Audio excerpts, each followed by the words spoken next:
Senator Josh Hawley. You may have seen his skirmish yesterday with Mayorkas. He's calling him out for his incompetence and negligence and possibly willful negligence. But the fake news ignored all that and actually said that Mayorkas somehow got the better of this moment. He didn't. He used a cheap trick, and then he hid, and then he misled, and then this is what he did. Senator Hawley takes an adversarial approach to me in this question, and perhaps he doesn't know my own background. Number one, adversarial, that's okay. It's an adversarial system. It's supposed to be that way. It's okay to disagree. You're supposed to. You're still supposed to do your job. What does Mayorkas' background, though, have to do with anything? He's got a job to do, and he's not doing it. Well, watch what he says. Perhaps he does not know that I am the child of a Holocaust survivor. Perhaps he does not know that my mother lost almost all her family at the hands of the Nazis. And so I find his adversarial tone to be entirely misplaced. I find it to be disrespectful of me and my heritage, and I do not expect an apology, but I did want to say what I just articulated. This is a new thing that they're briefing him on. Talk about some sympathetic aspect of your life, some personal story, and try to shame them and try to hide behind the men and women of the Department of Homeland Security when it's him who's not doing his job, he who's not doing his job. He was born in 1959, by the way. All right, this is well after the Holocaust. The Holocaust was the most horrific thing that probably ever happened in the history of the world. But his mother's experience, I'm sorry, I mean, it doesn't have anything to do with where we are right now, where our border is worse than what's happening in war zones. And this is Mayorkas' job. He's the Secretary of Homeland Security.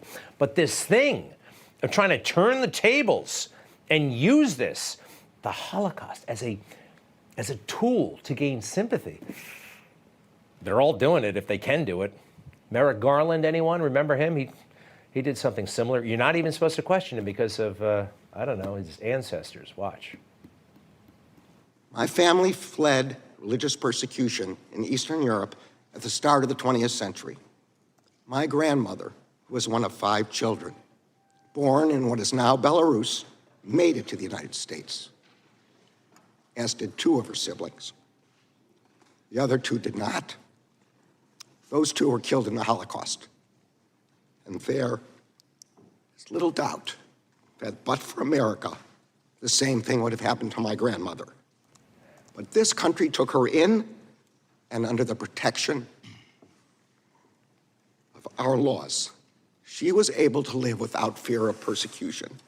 That protection is what distinguishes this country from so many others. Well, he's blowing off a lot of our laws and misusing our laws, and he just supervised, essentially, the indictment of a president of the United States. This is not a man who's particularly concerned with the law. You know, I have relatives, actually, who died in the Holocaust. My wife's family, yeah. That doesn't... If you don't do your job, what difference is it? And he uses it. He uses it as a tool to get out of tight spots. And this guy's in a lot of tight spots. Through the chair, I ask you, do you agree that traditional Catholics are violent extremists? I have no idea what the traditional means here. Catholics that go to church. May I answer your question? Yes or no? The idea that someone with my family background would discriminate against any religion is so outrageous, so absurd. What do you call this? Self-righteousness, virtue signaling? I don't know. I don't care. He's not doing his job. He's actually doing damage to this country. And I'm sorry, his grandmother, he was born, when was he born? He was born in 1952, all right? This is well after the Holocaust. I don't believe he met his... Anyway, I'm really sorry. You know, he's so passionate about these issues. Maybe he should be showing that passion at the White House, where they seem a little bit ambivalent about Hamas and Israel. We've seen what's happening. I'm not ambivalent. This is terrorism. This is attempted genocide at the very least, okay? And what do we get from this administration? We get hemming and hawing and, what's the squad gonna think? And this one, KJP, Karine Jean-Pierre, she will not even call the pro-Palestinian, pro-Hamas, anti-Israel, anti-Semitic demonstrators and rioters and the like.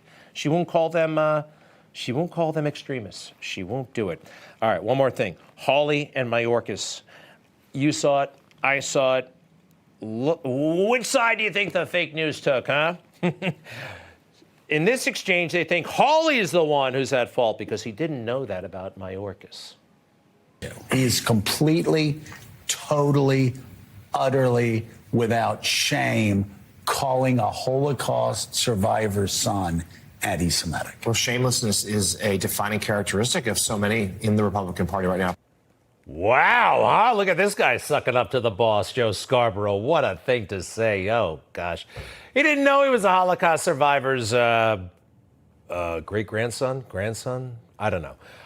Sorry, but nobody in America has special status based on what happened to our ancestors in Europe. It's part of his family history, and I hate the Holocaust. I hate anti-Semitism, but you can't play that card when it's your job to take care of the border and you're not doing it.